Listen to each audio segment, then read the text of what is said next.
presenting Joel McCrea as Jace Pearson in Tales of the Texas Rangers.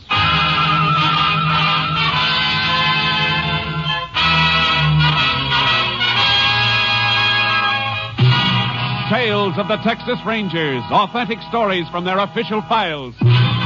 Texas, more than 260,000 square miles, and 50 men who make up the most famous and oldest law enforcement body in North America.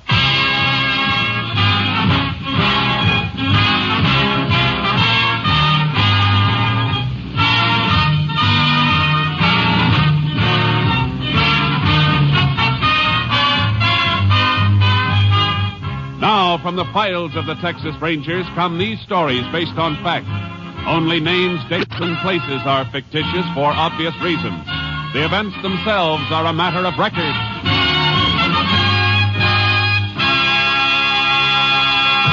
Tonight's transcribed case, Dead or Alive.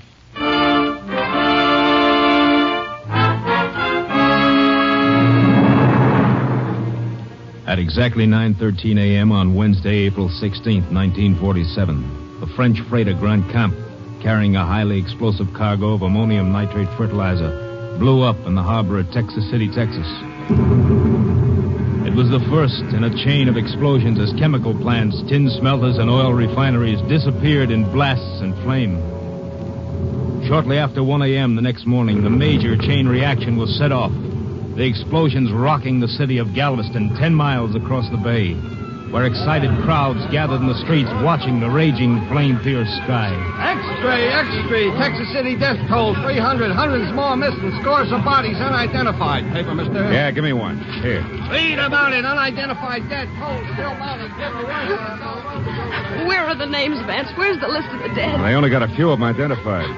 Well, is Ralph's name there? Wait a minute. No, he's probably all right. A working square like him would be. But he worked at one of the refineries they're burning. Stop blubbering. You want to attract attention to me? No, Vance, no, but he is my brother. I gotta worry about him, too, don't I? Yeah. Come on, over here, into this doorway. Look at that blaze over there across the bay. What a spot to clean up. Money, jewelry must be laying around the streets. Just wait. Vance, you're crazy. There'll be police there, rangers. You're in enough trouble now. Yeah, Liv, you're right. But I'm getting out of it now, for good. And that place over there is going to do it. Maybe your brother Ralph is one of the dead they haven't identified. You gotta go there, baby. If he is, you'll have to identify him. Oh. If he is there, in with the ones they don't know. There's nothing you can do to help him. But you can help me. Vance, what do you mean? Well, if you find him there, baby, you can identify the body and say it's mine. Vance. You want me in the clear, don't you, baby?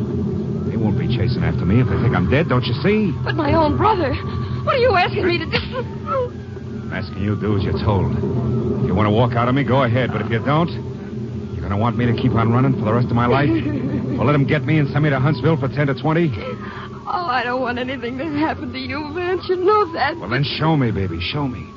You can't help Ralph if he's over there, but you can help me, don't you see? I'll get out of here tonight, and I'll let you know when to meet me. Maybe at that resort place we passed near Lake Bluewater.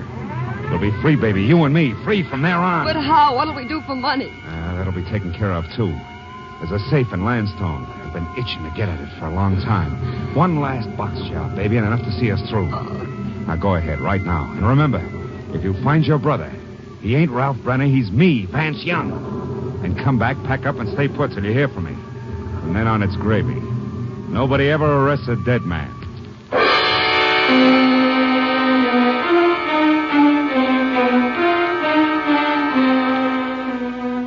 By Friday morning, April 18th, more than 200 bodies, many still unidentified, were laid out in the Texas City High School gymnasium. Texas Rangers, including Ranger Jace Pearson, were on hand to help distraught relatives make identification. I can't believe it. You're sure your husband isn't in any of the other places where bodies are being held? No, Ranger.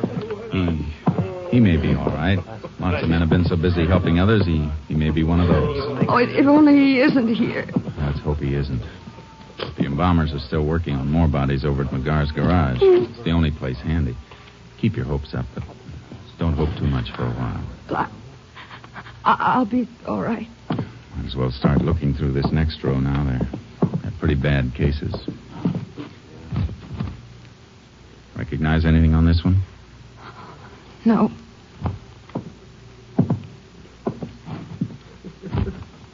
This? No.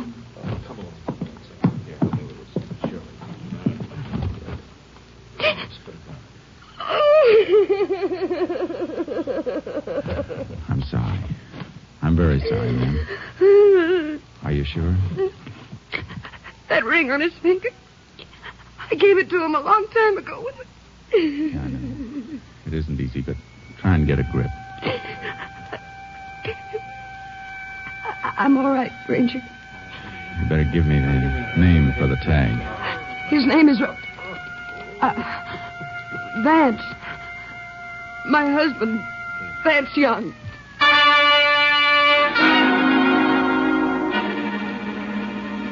Vance Young. The name burned in my mind like a branding iron. There was no time to ask her, and yet I had to ask. It was part of my job. I waited until we got out into the street. There's some information I have to get from you, Mrs. Young, about your husband. All right. Did he have a criminal record? Yes. Did you know we were looking for him? For a string of safecrackers? How does that matter now? He's dead, isn't he? Yes, I'm sorry, Mrs. Young. You'll find some men at the desks in that building across the way. They'll help you with funeral arrangements. All right. Thank you very much. Vance Young. Jace! Hey, Jace! Huh? Oh, hello, Kurtz. Captain Simpson wants us. Where is he? The mobile unit? Let's go. I'll be glad when this assignment is over. I hope we never see another one like it. Yeah, I've helped with 5 identifications today. You stand there with somebody and see their life fall apart because of a freak accident. Woman who just left you, she find somebody? Yeah, her husband. Kurtz, it was Vance Young. Vance Young? The knob knocker? Yeah. Looks like the explosion ended his case for our files. Don't you think we better check the body for prints and marks? No, he got it too badly. She identified him by a ring. Unidentified bodies give a knob knocker like Young a big chance to disappear. I thought of that, too. Except for one thing. That woman's grief was real. She wasn't faking it. A week passed. A week of horror and nightmares till the fires in Texas City were controlled and stopped. And men with tight lips and grim courage started to rebuild the ruins. Most of us Rangers went back to regular duty in our regular areas.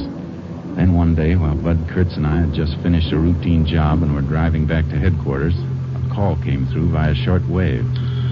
KTXA to Unit 10. KTXA to Unit 10. Unit 10 to KTXA. Go ahead, KTXA. Unit 10, proceed immediately to Landstone, Texas, Arthur County. Safe of mercantile store burglarized there at 4 a.m. today. Crime reported by owner when store opened at 9:30 a.m. this date. Any lead on responsible subject? Subject unidentified, but known to be one man working alone, according to information given by watchman. Watchman was overpowered, being treated at Landstone Emergency Hospital. Units 10 and 6 proceeding to Landstone. We'll keep KTXA informed. Unit 10, 10-4. Assignment authority, Captain Stinson. KTXA Austin. Landstone, about 40 miles, Jace. Yeah. Knob-knocking job, huh? Yeah. At least, though, there's one safe specialist we can eliminate right from scratch on this one. Who? Vance Young. Oh, yeah, I almost forgot about him. Dead men don't rob safes, do they?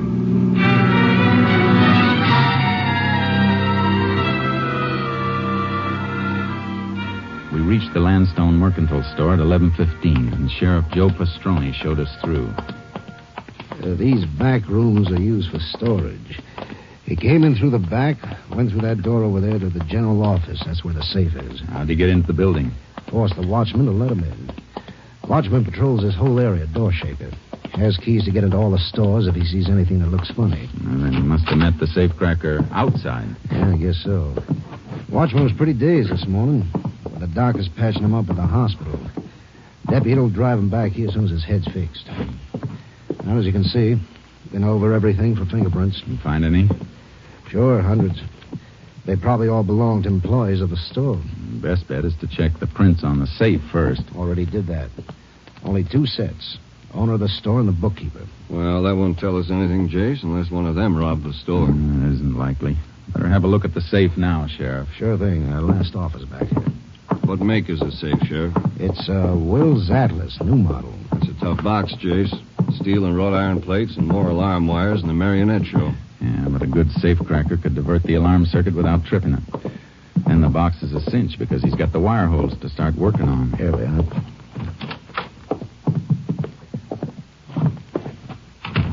You figured it, Jace.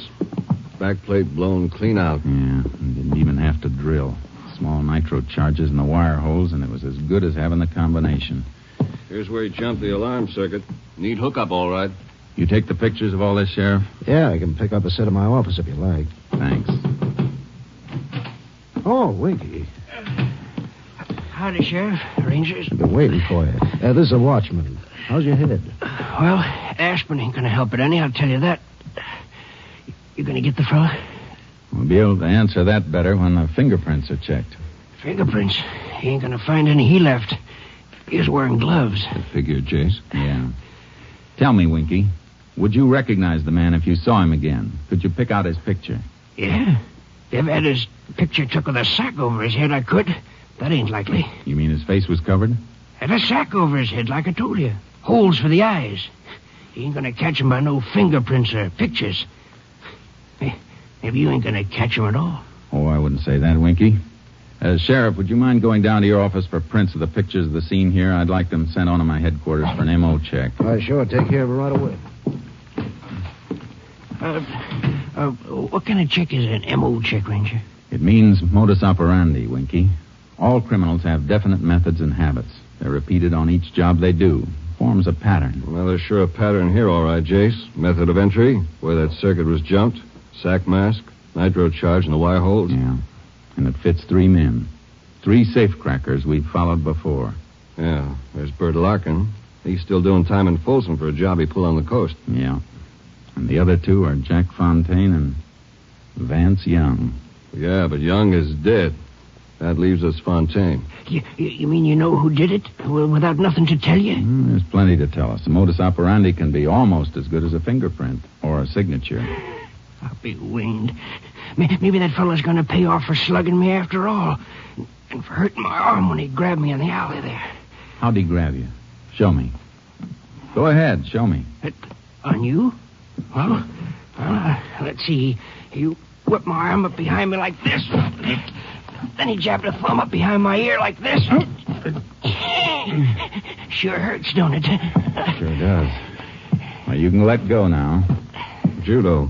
Still fits Fontaine, Jace. Yeah. Or Vance Young. He used it, too, on other jobs. When did he slug you? After he made me open up the back door and let him in. You mean he sneaked up on you before you could draw your gun? Sneaked nothing. That's why I didn't get onto him at first. Heard him come walking through the alley toward me like he's taking a shortcut. You heard him? Yeah, it was dark, so I didn't see the mask until I lit a match. He asked for a light, see? Then he grabbed me. And he got me inside here and beat on me and kicked me. Jace, that doesn't sound like Fontaine. It wasn't Fontaine. He always sneaked a watchman from behind, and they never heard him. He always wore sneakers. Well, then who? Vance Young. That match trick is Vance Young's. But Young is dead. Maybe yes, maybe no. But I know one thing. I'm going to find out.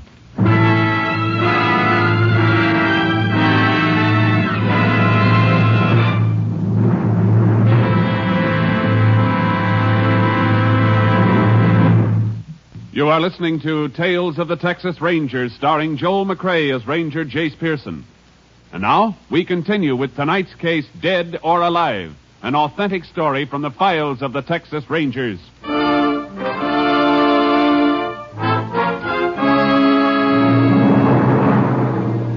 I headed for Texas City and Galveston.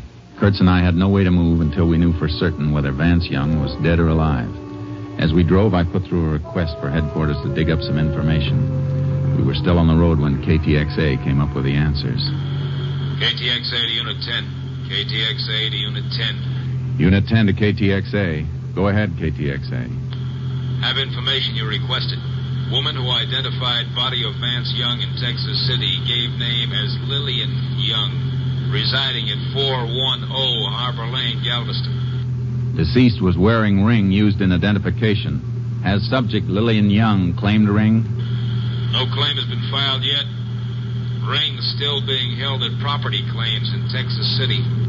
Unit 10 also requested check on place where body identified as Vance Young was originally found. Body was among those recovered from debris of Amalgamated Refinery Plant 7. Unit 10 believes identification may have been falsified. Possibility Vance Young still alive. Units 10 and 6 continuing investigation. May be tied in with robbery in Landstone, Texas. Proceed and keep KTXA informed. Authority, Captain Stinson. Unit 10, 10-4. KTXA, Austin. You get that address, Kurtz? Yeah. 410 Harbor Lane, Galveston. If we're right, she may have cleared out by now, but we've got to try it. What do you want me to do? I'll drop you at Texas City. Get that ring and check every living person who worked at Amalgamated. See if any of them remember that ring and the man who wore it. Right. I better call KTXA again and have that marriage record traced. Find out when and where that woman married Young. What her maiden name was, everything we can get. We'll be in Texas City in a couple of minutes. I can start the check from there and bring the information to you. Where'll we meet? A Harbor Lane address in Galveston.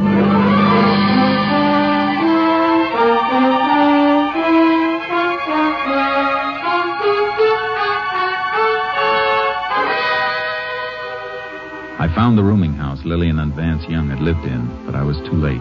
Lillian Young had checked out the day before. The landlord showed me the room. They lived here 5-6 months, all told. You get to know the husband very well? I tell you the truth, Ranger, I hardly ever saw him. Only time he ever left the place was at night. His wife said his eyes got hurt in the war or something. The sunlight bothered him. When did you see him last? When they moved out? No, he wasn't with her then. Last I saw him was, he went out about a week ago. Night of the big blast over at Texas City. Cracked the wall plaster here. Are you sure you didn't see him after that? Oh, I'm positive. I don't think he ever did come back. Didn't even hear no talking from the room. Just her. Crying an awful lot. I see. She decided to leave kind of sudden? Oh, like a jackrabbit hearing a hound dog. Left for work yesterday morning, came steaming back about an hour later. Give me the keys, pack up, and left. Came back from work. You know where she worked? Yeah, I do. She was a waitress.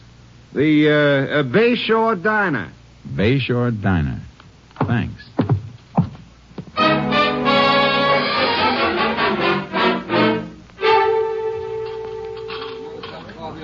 So she up and quit on me just like that yesterday morning. Right smack in the middle of the breakfast rush, too. Because the postman come in and give her a special delivered letter. Who was it from? Who was it from? With 20 orders of ham and in the fire, I got time to read a mail? All I know is she leaves me the serving, the dishes, and the cleaning and everything. Stop beefing, Chuck. That little old gal had trouble. Yeah, you should talk. All you got to do is drive one cab. You don't have the serving and the dishes and the cleaning and everything. You find yourself a little old chaplain to hear your troubles and give me some coffee. Come on. Okay. Maybe you can tell a ranger more about Lil than I can. Hanging around her, making eyes at her all day. You took her out when she left here. Is that right, driver? Did she leave here with you? Well, she hired my cab, if that's what you mean. Where'd you take her? Well, I took her home. Waited while she packed some things, then rushed her to the bus depot. She said somebody in her family was sick and she had to go help them right away. I guess that's what the letter was about. I was sitting there having my breakfast like I always do, and I understand. But what about the bus depot? You know what bus she caught? The northbound toward San Antone. Cut it mighty fine, too. Got there just about a minute before the bus pulled out. Would have made it a lot easier if she didn't make me come dashing back about a mile after we left here. Back here to the diner? No, back to the laundry down the street. Guess she had some stuff in there. Although she didn't bring a bundle out with her. Then on top of that, she says she can't pay me. Not that I'd mind, except for the 10 extra blocks back to the laundry. I could have put the flag back up if she told me beforehand. You say the laundry's right down the street? Yeah, about half block. Thanks. I'll walk down. Hey, Jace! Hi, Kurtz. Fellow at the rooming house told me you came down here. Yeah. Find out anything on that ring? Plenty. A couple of men who worked at Amalgamated recognized it. Belonged to a plant man named Ralph Brenner. Then it wasn't Young's. No. I got that rundown on Young's wife. Her maiden name was Lillian Brenner. The guy she identified was her brother, not her husband. And that's why she was broken up. I knew that part wasn't an act. Come on. Where are we going? We're going into the laundry business.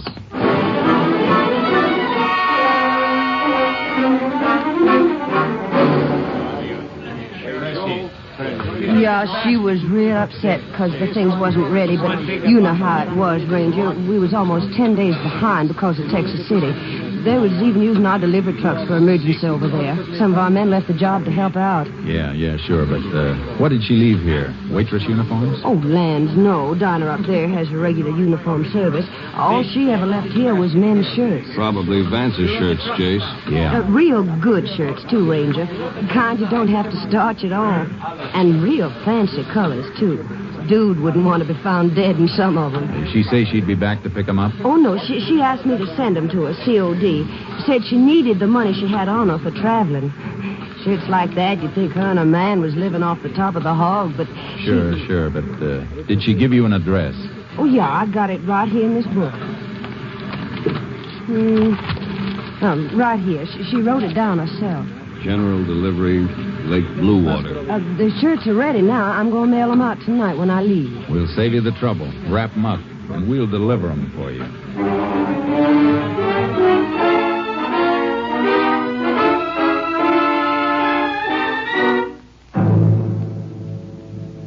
Kurtz and I headed for Lake Bluewater, towing our horses in a trailer, ready to follow Vance Young no matter which way he moved. It was dark as we drove into the town. The clock on the courthouse was just striking 9. Not many people on the streets, Jace. Looks like everything's closed up for the night except for the moving and the drugstore. Better find a place and turn in.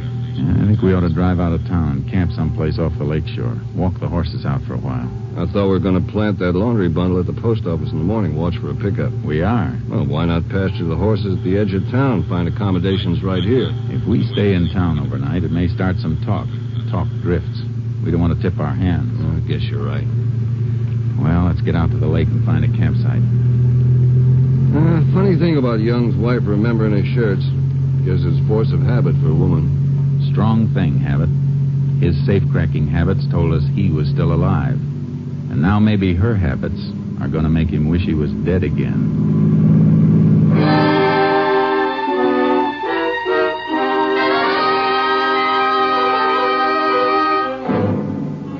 We took the road for the lake, past the summer cottages skirting the shore on one side of it. Then as we rounded a curve and passed a house and a group of resort cabins, I spotted something.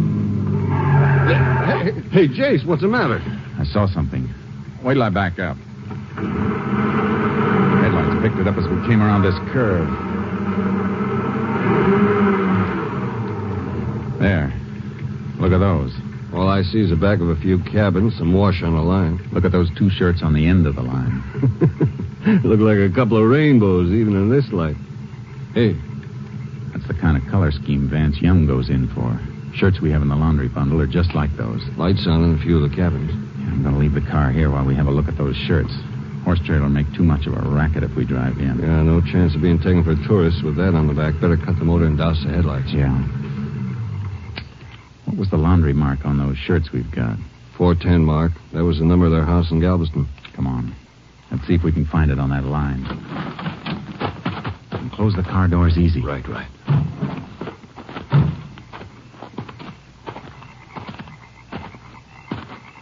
Take one of them down so we can get a better look at it. What's the matter? Clothespin's stuck. There, I got it now. Hold it low to the ground. I'll cut my hand over the flashlight.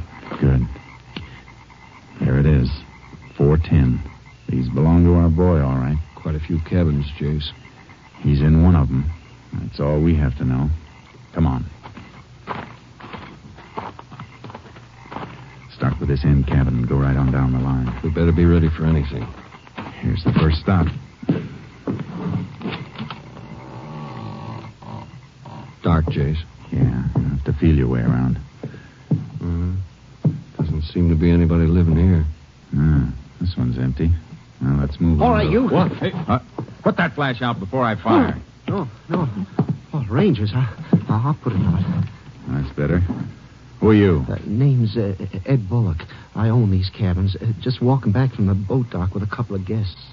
saw you sneaking in the dark. You looking for a place to stay? No. We're looking for a couple named Young. Oh, well, that's funny. It was Mr. Young who spotted your shadows. Hey, Mr. Young. Was that Young just with you? Yeah. Him and his wife was right behind me when I flashed light in here. They spotted us, Jace. Yeah. Come on. Hey, my boat. Somebody started my boat. Is that the only boat you got down there? Only one with a motor. There's a canoe. We're not going to reach them, Jace. They'll head across the lake. How far is it, Bullock? A mile and a half. Kurtz, grab your horse from the trailer. You can beat him around to the far side if you ride hard. When you get there, flash your light. That'll keep him from trying the shore over there. Right. What about you? I'm taking the canoe. And hurry! We'll get him. Ranger, I better go back to the office. My wife... You can faint later, Mr. Bullock. Right now, I need you. I'm going out in the canoe. Flash your light from this shore. They'll think I'm here and they won't dare land on either side. But make sure you don't turn the light on me in this canoe. All right, Bullock. Turn your light on as soon as I get out in the open water. I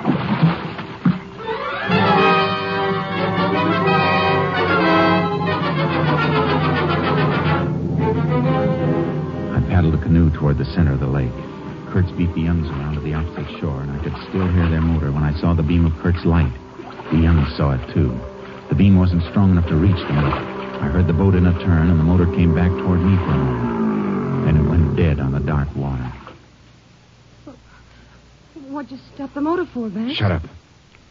They're waiting for us on each shore. But their lights don't reach us. Thanks, we gotta get out of Will here. you shut up and let me think? There's a little wind. The boat will drift to the far end of the lake. But that's so slow. Well, what do you want me to do? I can't swim like you can. Why can't you use the oars? Because the oarlock squeaks, stupid. They'd hear him. Yeah, there's only two of them. They can't cover the whole shore. Gee, Vance, it's so dark. And Hey, I hear something. What? Something in the water. You're crazy. Can't you see their lights on the shore? Well, Vance, I do hear something. I see it. It's a canoe. What? Don't move, Young. I'm coming into your boat. What, you? I'll drain you with this oar. Look out, Help! Help! Let go of me. Let go!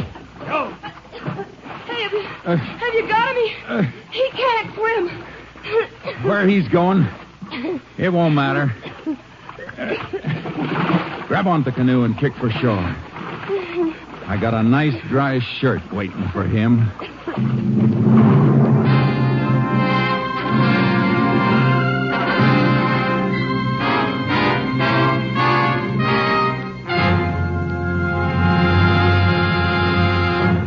Convicted of robbing a safe in the mercantile store, Vance Young, on the basis of his previous record, was sentenced to life imprisonment at Huntsville.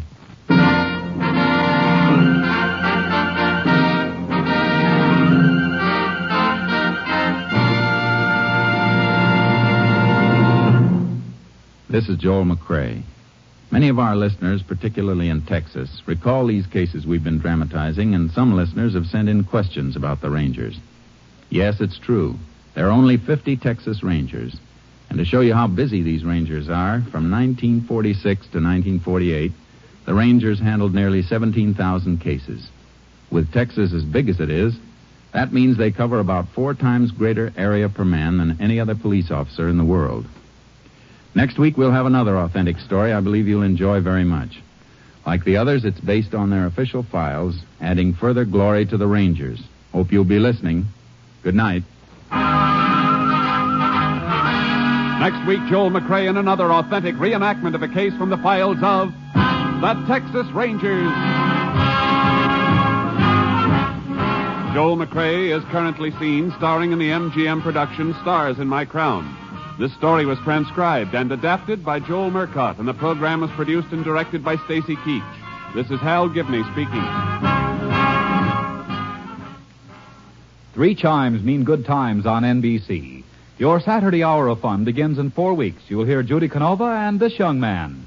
Hello, everybody. This is Dennis Day. On October 7th, I'll be starting a new season on the air. There'll be fun for all, lots of music and laughs. So join us for our opening show, October 7th, over your favorite NBC station. Yes, beginning October 7th, hear Dennis Day, then Judy Canova in an hour of fun on NBC. 3 chimes mean good times on NBC.